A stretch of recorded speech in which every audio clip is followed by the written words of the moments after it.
This really powerful story called The Tale of Two Seeds. And look, if you're someone with huge dreams but you kind of struggle to get started, this is for you. I'm serious, this one might just change how you see everything. You know that feeling, right? You've got these incredible ambitions, you can practically see this amazing future for yourself, but then when it's actually time to do the work, what happens?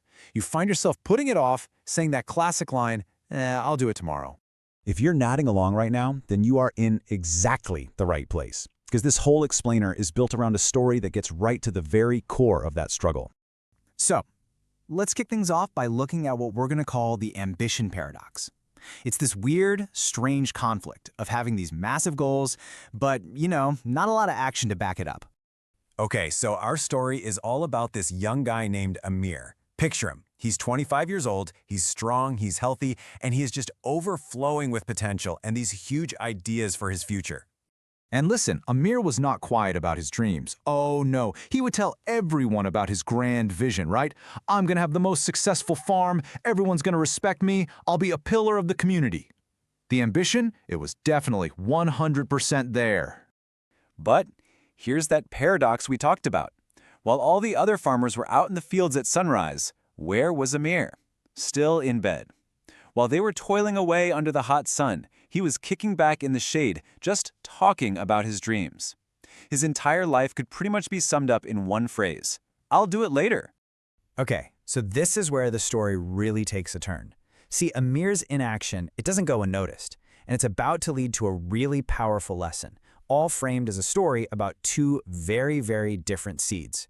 One day, his wise old uncle comes to visit, and he takes one look at Amir's land, which is rich, it's fertile, it's perfect, and it's completely empty. All he sees is wasted potential. And he knows, just giving Amir a lecture isn't going to cut it. He needs to show him. So the uncle hands him these two, let's call them magic seeds. And the contrast is just stark. You've got the ambition seed, which promises wealth and success, but, and it's a big but, it needs daily effort. Then you have the laziness seed. It needs nothing. It just grows all by itself, but all it creates is destruction. I mean, the choice seems pretty obvious, doesn't it? All right, so let's see how this actually plays out, because this is where we really learn about the true cost, the price of always saying tomorrow. And there it is again. Wouldn't you know it? Even with this incredible gift, this golden opportunity right in his hands, what's Amir's first reaction? His old habit. I'll plan it tomorrow. Seriously, that one little sentence is the turning point for this entire story. Of course, one tomorrow turns into a bunch of tomorrows. Days just bleed into weeks. And eventually, he kind of just tosses both seeds into the ground almost out of boredom, telling himself, yeah, I'll take care of them later. And pretty soon, he just completely forgets about them, falling right back into his old routine of dreaming and delaying. So what happens? Well, the result is, honestly, it's shocking. When Amir finally gets around to checking his field, the laziness seed has absolutely exploded. It's just thick weeds choking everything. And the ambition seed? Well, with zero care, it's weak. And the ambition seed? Well, with zero care, it's weak, it's small, it's almost dead. This is so important. His inaction didn't just pause his progress, it actively created something destructive. Okay, so let's step back from the story for a second and bring this home. Because this powerful metaphor, it applies directly to every single one of us. Think about it. Your life, your mind, your career, it's all a field. The uncle's wisdom here is really the heart of the whole lesson. Ambition isn't just something you have. It's a delicate seed. It needs constant daily watering. Laziness, on the other hand, that's the default setting. It's a weed, and it absolutely thrives on neglect. So what does that mean for you? It means that right now, inside of you, both of these seeds exist. They are both real possibilities. So the question is never if you have ambition. The real question is, which one of these two forces are you feeding? Which one gets your attention and your action every single day?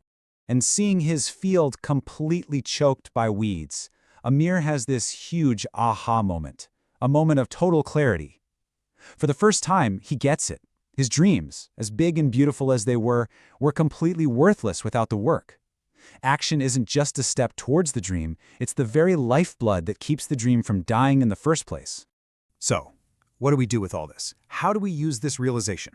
Well, this final section is all about turning that insight into actual action. Here's how you can start watering your own ambition, starting today. You know, the most crucial part of Amir's turnaround is how fast it happened. He didn't say, okay, I'll start next week. No. He woke up before the sun came up the very next day and started the hard work of pulling out those weeds. Real change began with one single, decisive move. And here's a path for you straight from Amir's playbook. Step 1, wake up. Make that conscious choice that tomorrow is officially canceled. Today is the day. Step 2, pull the weeds. You got to be honest with yourself. What are your habits of laziness and distraction? Identify them and start getting rid of them. And third, and this is the big one, water the seed. You don't have to change your entire life overnight. Just take one small, consistent action towards your goal. Then do it again tomorrow. So, as we wrap this up, the whole story really boils down to this one simple but incredibly powerful question. This isn't about next month or next year. It's about right now, today, in the hours ahead, with every little choice you make. Which seed are you going to feed?